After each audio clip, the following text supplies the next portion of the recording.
Welkom. Weet jy, het jy al ooit reg gaan stil sit en dink oor wat dit nou eintlik beteken om van voor af te begin? Vandag kyk ons na 'n ongelooflike diep verhaal wat daai einste vraag op 'n manier beantwoord wat jy dalk glad nie verwag nie. OK, so waar begin ons? By een enkele gefluisterde woordjie begin. Dit kom van 'n karakter wat letterlik alles verloor het. Hy's op soek na daai beginpunt. Reg, so hier ontmoet ons hoofkarakter. Kom ons noem hom A. En die prentjie is nogal donker. Hy sit soos versteen in 'n stowwerige, leë kamer. En voor hom 'n blanke bladsy.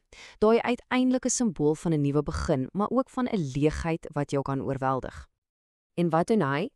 Al wat hy kan regkry is om die letter A te teken. Dis mos die mees logiese beginpunt of hoe? Mag, soos ons gaan sien, is dis 'n lokval. Dis 'n valse begin. Maar jy weet, die verlede is nie iets wat jy sommer net kan afskud nie, né? En wraggies, skielik verskyn daar 'n geheimsinnige figuur, die spook van woorde wat vervaag en gedagtes wat net nie wil vorm nie. En hier is hy. Uz. Dink aan hom as die spook van die verlede. Hy is die verpersoonliking van daai innerlike konflik, jy weet? Daai deurmekaar spil van herinneringe en die frustrasie as jy net nie sin daaruit kan maak nie. En luister net hoe hy praat. Dis so opgebreek. Dis 'n raaisel van syfers en letters. Dit wys jou net hoe deurmekaar sy gedagtes is. Hy kan nie eens 'n enkele duidelike sin uitkry nie. En hierdie is die kern van sy stryd. Dit is 'n bose kringloop. Hy probeer 'n woord skryf, die letters spat uitmekaar, die woord verdwyn. En die frustrasie bou net op en op. Dis 'n ongelooflike metafoor vir iemand wat vasgevang is in 'n verlede wat hulle eenvoudig nie in woorde kan omskep nie. So, net wanneer dit voel asof eie heeltemal verlore is in hierdie chaos, dan verskyn daar iemand nuuts. En sy is nie hier om antwoorde te gee nie, glad nie. Sy's hier om die vrae te verander. En dit, mense, is E. Sy is die mentorfiguur, 'n wyse ou vrou wat, sonder dat al of dit eers weet, vir hom kyk. Sy hou die sleutel tot alles, maar sy gaan dit nie net vir hom gee nie. En haar heel eerste woorde aan hom? Dis 'n raaisel. Elke begin lê in 'n letterkind, sê sy, maar nie in die eerste een wat jy sien nie. So, die regte begin is weggesteek. Reg onder ons neuse. En hier sien ons die groot verskil in hoe hulle dinge sien, nê.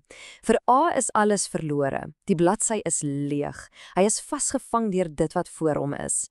Maar vir E is die begin net weggesteek. Daar is 'n pad wat hy nog nie sien nie. Sy soek na die onsigbare. OK, so E se woorde stuur A nou op 'n nuwe pad. Hy moet verby daai ooglopende A kyk en dieper begin delf in die raaisel van sy eie verlede. En sy gee hom 'n groot leidraad. Onthou jy daai deurmekaar woorde van Yuzi, die spook?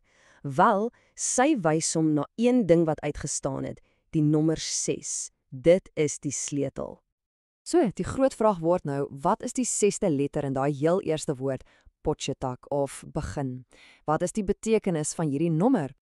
En daar is dit, die letter T. Nou, wat's belangrik hier? Dis nie aan die begin van die woord nie, dis in die middel. Dis die draaipunt, sien jy?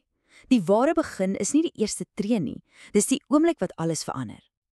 En op die oomblik wat A hierdie besef, word daai chaotiese stem van Uzat skielik helder. En wat sê hy? Vergeet die letters, kyk binne in jouself. Die boodskap is nog altyd daar, weggesteek in die geraas. En daardie kyk na binne, daai verskywing, dit verander alles. Dit lei hom na die ware deurbraak. Die regte, nuwe begin. En hier is dit, die groot oomblik. A sit sy pen neer. Hy draai weg van die papier af. Hy besef die antwoord is nie daar buite nie. Dis nie iets wat hy moet skryf of forceer nie. Dis 'n oomblik van net wees. En presies in daardie oomblik van aanvaarding, van oorgawe, verskyn Effie weer. En sy gee hom een laaste, finale opdrag. Die 7de letter is E. En dis soveel meer as net 'n letter, né? Dis die simbool van sy mentor, E. Dis die simbool van wysheid en verligting. Dit is die regte eerste letter van sy nuwe lewe. En hier is die uiteindelike les wat sy vir hom leer. Elke begin is binne in jou. Dit kom nie van buite af nie.